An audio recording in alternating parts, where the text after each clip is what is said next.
الله الرحمن الرحيم الحمد لله رب العالمين والصلاة والسلام على أشرف الأنبياء والمرسلين وعلى آله وأصحابه أجمعين ৩৬ জুলাই আজকের ১ বছর পূর্ণ উপলক্ষে বর্ষপূর্তির আজকের এই বাংলাদেশ এম্বাসি আয়োজিত প্রোগ্রামে সম্মানিত মাননীয় রাষ্ট্রদূত, বিদ্যালয়ের কর্মকর্তাবৃন্দ, কমিটির প্রবীণ নেতৃবৃন্দ এবং উপস্থিত আমার প্রান্তীয় বাংলাদেশি ভাইয়েরা, আসসালামু আলাইকুম ওয়া রাহমাতুল্লাহি ওয়া বারাকাতুহু।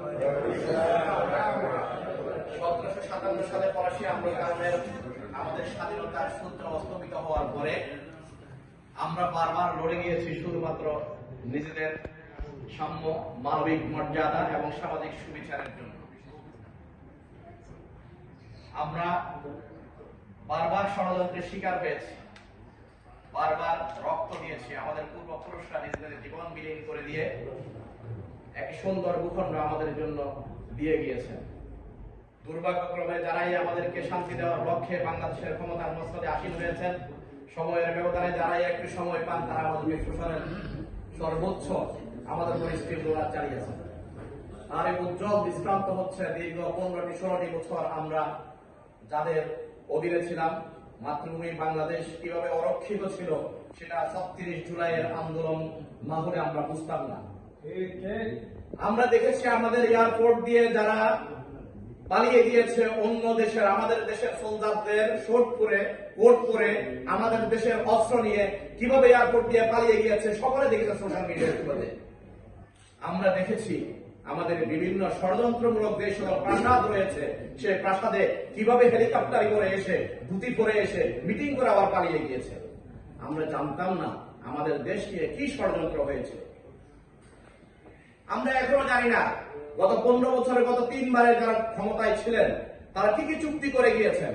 আমরা আশা করি জুলাইয়ের যে আজকে ঘোষণাপত্র পাঠ করেছেন, এটা যদি আস্তে আস্তে এটা বাস্তবায়ন শুরু হয়, এবং আমরা চাই গত ১৫ বছর যারা ক্ষমতায় ছিল, গত ১৬ বছরে যারা মানুষের উপর ১৬-১৭ বছরে যারা মানুষের উপর স্টিল রোলার চালিয়েছে, তাদের প্রত্যেকটি অপকর্মের বিচার হবে বাংলাদেশের মাটিতে। আমরা জানি আমাদের এই পর্তুগালে কারা কারা ইনভেস্ট করেছেন, আমরা এখনো জানি কারা কারা তাদের সাথে সম্পর্ক রাখেন।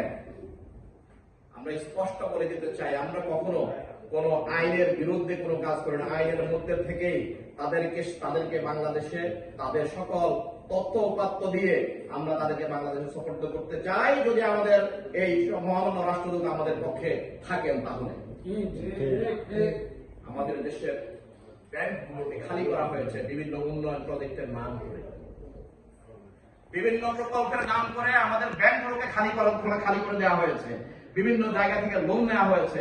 এটা শুধুমাত্র মানুষের সামনে শোয়িং এর জন্য করা হয়েছে। প্রকৃতপক্ষে লুটপাট, বাংলাদেশকে ধ্বংস করার জন্য, বাংলাদেশের প্রত্যেকটা সেক্টরকে শেষ করে দেওয়ার জন্য এই সকল প্রকল্পগুলো আমাদের সামনে নিয়ে আসা হয়েছিল। সম্মানিত বন্ধুগণ, আমরা কোন রাজনৈতিক দলকে ট্যাগ দিয়ে কোনো কথা বলতে চাই না।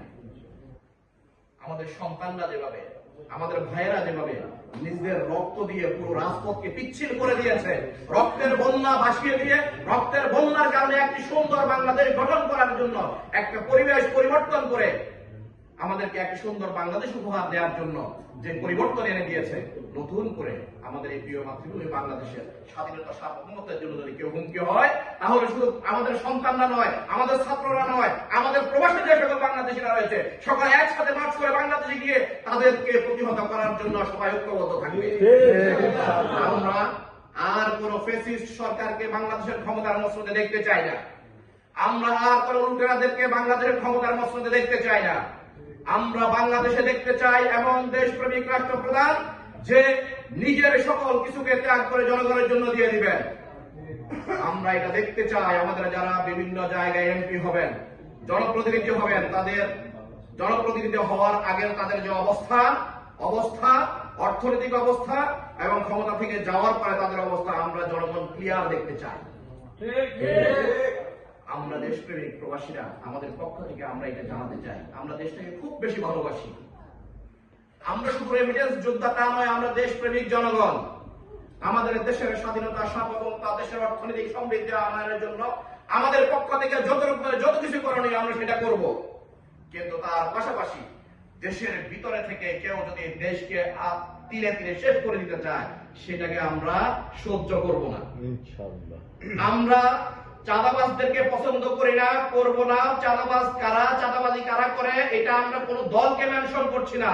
কোন দলের পক্ষে কোন চাঁদাবাজ থাকতে পারে না, দলের কর্মী হতে পারে না, কোন দুষ্কৃতিকারী কোন রাজনৈতিক দলের কর্মী হতে পারে না। দুষ্কৃতিকারী চাঁদাবাজ সেটা কোন রাজনৈতিক দলের কর্মী বা নেতা হতে পারে না। আমরা দুষ্কৃতি মুক্ত, চাঁদাবাজ মুক্ত, এক সুন্দর সভ্য রাজনৈতিক দলগুলো তাদের অবস্থান ক্লিয়ার করে জনগণের সামনে যখন উপস্থিত হবে, জনগণ ম্যান্ডেট দিবে, সেই ম্যান্ডেট নিয়ে বা জনগণের ম্যান্ডেট নিয়ে ক্ষমতায় গিয়ে তারা একটি সুন্দর বাংলাদেশ তৈরি করে আমাদেরকে আশ্বস্ত করবে।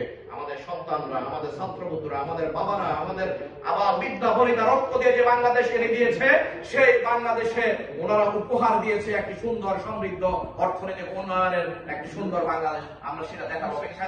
আসসালামু আলাইকুম ওয়া রাহমাতুল্লাহ।